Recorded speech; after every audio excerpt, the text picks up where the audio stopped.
In 1530, a Spanish soldier named Francisco Pizarro stands on a beach in Peru. He has 168 men, 13 horses, a few cannons. Across the mountains, the Inca Empire controls 3,000 miles of territory, 10 million people, armies numbering in the tens of thousands. Pizarro has been authorized by the Spanish crown to conquer this empire. In exchange, he will keep a share of whatever he takes. The arrangement is simple. The crown provides legal authority. Pizarro provides violence. Whatever wealth exists will be split. Within 2 years, the Inca Empire is gone. The emperor is dead. The gold is being melted down and shipped to Spain. 10 million people have been subordinated to a few hundred foreigners, and Pizarro is one of the wealthiest men in the world. This was not war in the traditional sense. This was a business venture, conquest as private enterprise. The profits were extraordinary. But here is what most accounts miss. The gold Pizarro extracted did not make Spain rich. It made Spain poor. The treasure fleet that sailed from Peru to Seville every year carried tons of precious metals, more gold and silver than Europe had seen in a millennium, and it destroyed the Spanish economy.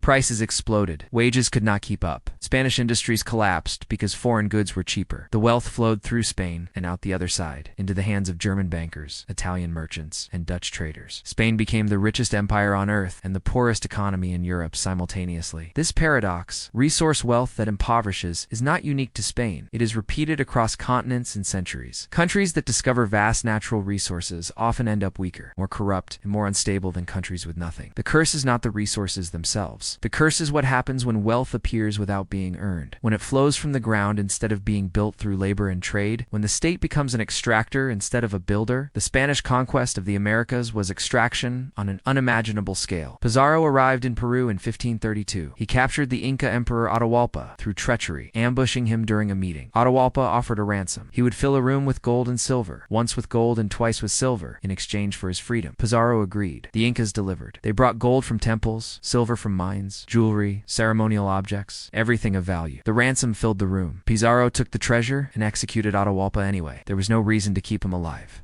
The gold had been delivered. The empire was leaderless. Pizarro had more men arriving from Panama. The execution was not cruelty for its own sake. It was efficiency. A live emperor could rally resistance. A dead emperor was a symbol of Spanish dominance. The logic was brutal and clear. The treasure was melted down immediately. Inca goldsmiths had created intricate pieces, ceremonial masks, religious idols, decorative plaques. All of it was destroyed. The Spanish did not care about artistry. They cared about weight. Gold was valued by the ounce, not by craftsmanship. The artistic heritage of an entire civilization was liquefied into bars and shipped across the ocean. What had taken generations to create was undone in weeks. The Spanish crown received 1/5 of the haul, the quinto real. The rest was divided among Pizarro, his men, and the investors who had financed the expedition. Pizarro became obscenely wealthy. So did his brothers. So did the soldiers who had been with him from the beginning. Men who had been poor adventurers in Panama were now landed aristocrats in Peru. The conquest was the most profitable venture in history. Return on investment measured in the thousands of %. But the flood of gold did not stop with the ransom. The Spanish discovered the silver mines of Potosí in Itianwubai-Sishuwu. Potosí would become the largest source of silver in the world for the next century. Millions of indigenous laborers were forced into the mines under the metasystem, a form of labor conscription inherited from the Incas but made far more brutal under Spanish rule. Workers were sent into the mines for months at a time. Many did not return. The death toll at Potosí is unknown, but estimates range into the millions. The silver was shipped to Spain in convoys. Treasure fleets sailed annually, loaded with bars of silver, guarded by warships to fend off English and Dutch providers. The wealth that arrived in Seville was staggering. By the late 16th century, Spain was receiving more precious metals annually than the entire GDP of most European countries. Spain should have become the dominant economic power in the world. Instead, it became dependent, indebted, and hollow. The problem was structural. Gold and silver did not generate wealth. It was wealth. And wealth that arrives without production is consumed without replacement. The Spanish crown used the treasure to fund wars. Wars in the Netherlands. Wars against England. Wars against France. Wars against the Ottoman Empire. Spain was fighting on every front, trying to maintain Catholic dominance in Europe and expand its empire globally. The costs were immense, and the treasure, no matter how vast, was never enough. Spain borrowed against future shipments. Italian and German bankers lent to the crown, knowing that the treasure fleets would repay them. But the crown spent faster than the silver arrived. Loans were taken out to cover previous loans. Interest accumulated. By the late 16th century, most of the silver arriving in Seville went directly to creditors. It never entered the Spanish economy. It flowed through Spain like water through a pipe, enriching foreign bankers while Spanish industries withered. The influx of precious metals also triggered inflation. This was the first large-scale example of what would later be called the price revolution. Revolution. Prices in Spain quadrupled between 1500 and 1600. Wages rose, but not as fast as prices. Spanish workers grew poorer in real terms, even as the empire grew richer in nominal terms. Food became expensive. Rent became unaffordable. The cost of living in Spanish cities outpaced the rest of Europe. Spanish industries could not compete. A sword made in Toledo cost more than a sword made in Germany because Spanish wages and prices were higher. Textiles from Flanders were cheaper than textiles from Castile. Grain from France undersold Spanish grain. Merchants found it more profitable to import than to produce locally. Spanish workshops closed. Artisans emigrated. The economy deindustrialized while treasure poured in. This is the resource curse in its purest form. Spain had access to nearly unlimited silver, and that silver destroyed its economy because it removed the incentive to build anything else. Why invest in manufacturing when you can import cheaply? Why develop agriculture when foreign grain is available? Why innovate when treasure is easier? The wealth was a substitute for productivity, and once productivity collapses, wealth becomes unsustainable. The Spanish crown also became dependent on the treasure for revenue. Taxation was difficult and unpopular, but the quinto real, the fifth of all precious metals, was automatic. The crown grew reliant on this income, and when shipments were delayed by storms or captured by privateers, the government faced fiscal crises. Spain defaulted on its debts repeatedly. In 1557, in 1575, in 1596, in 1607, in 1627, in 1647, the richest empire in the world could not pay its bills. Each default devastated the banking houses that had lent to Spain. The Fuggers, the wealthiest family in Europe, were ruined by Spanish defaults. Italian banks collapsed. Credit markets across Europe were disrupted, but Spain kept borrowing because the alternative was admitting the empire could not sustain itself. And admitting that would mean acknowledging that the treasure was not making Spain strong.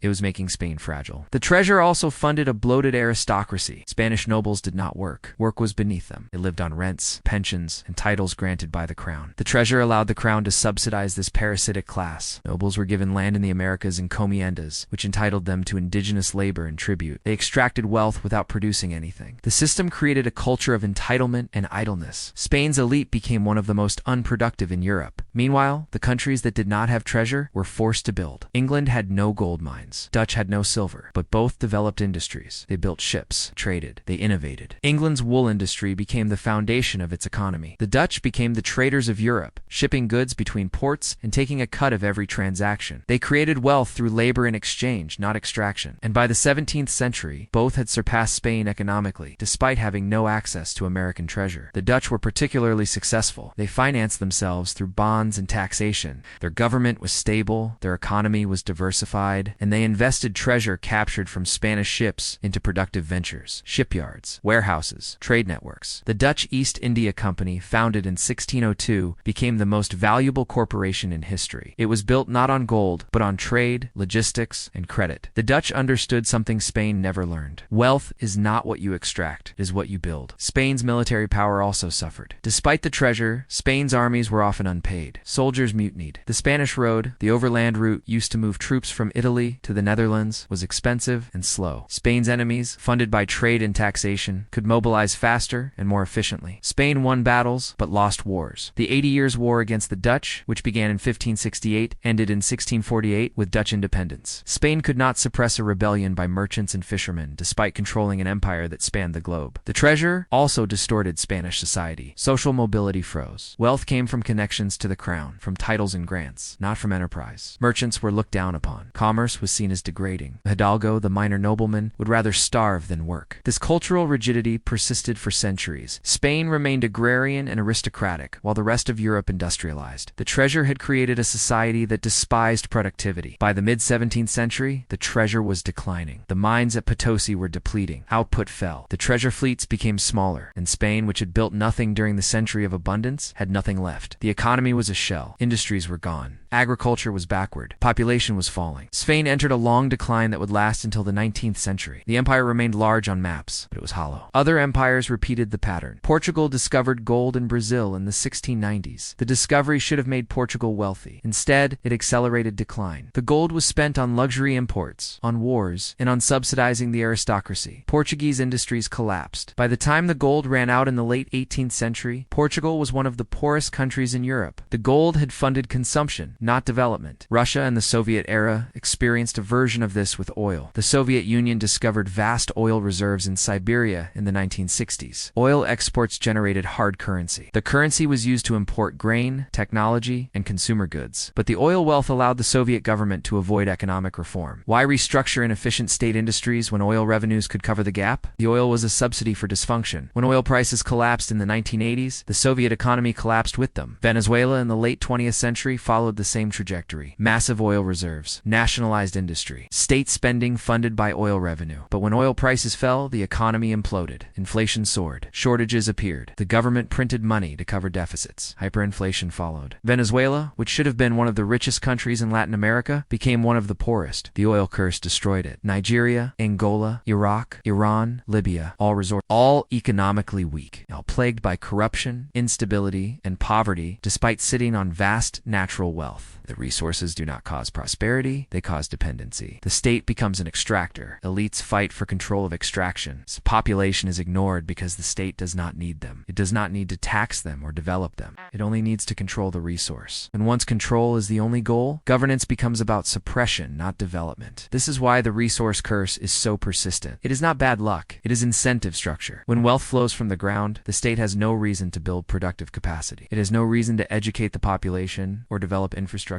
or encourage innovation. It just needs to guard the extraction point and collect the revenue. And guarding extraction requires force, not competence. So resource-rich states become militarized, corrupt, and brittle. The Spanish Empire demonstrated this on the largest scale in history. It controlled more precious metals than any state before or since, and it used that wealth to fund wars, subsidize aristocrats, and import everything it needed. It never built an economy, and when the treasure stopped flowing, the empire collapsed. Not through invasion, through irrelevance. Spain was surpassed by countries that had worked while Spain had extracted. Pizarro died in 1541, stabbed to death in a dispute with other conquistadors. The wealth he had extracted from Peru was already spent. His descendants squandered what remained. The Inca gold, which had filled a room, had vanished into European markets within a generation. The silver of Potosí flowed through Spain for a century and left nothing behind but inflation, debt, and economic ruin. A treasure fleet sails from Veracruz in 1640. The holds are full of silver bars. Convoy is smaller than it used to be. The mines are producing less. Pirates shadow the route. The fleet reaches Seville after months at sea. Silver is unloaded, weighed, recorded, and within days it is gone. Shipped to Genoa to pay creditors, sent to Antwerp to buy weapons, forwarded to Hamburg to settle debts. Spain touches the silver, but does not keep it. The empire that conquered a continent is bankrupt. The treasure that should have built a nation financed its hollowing out instead.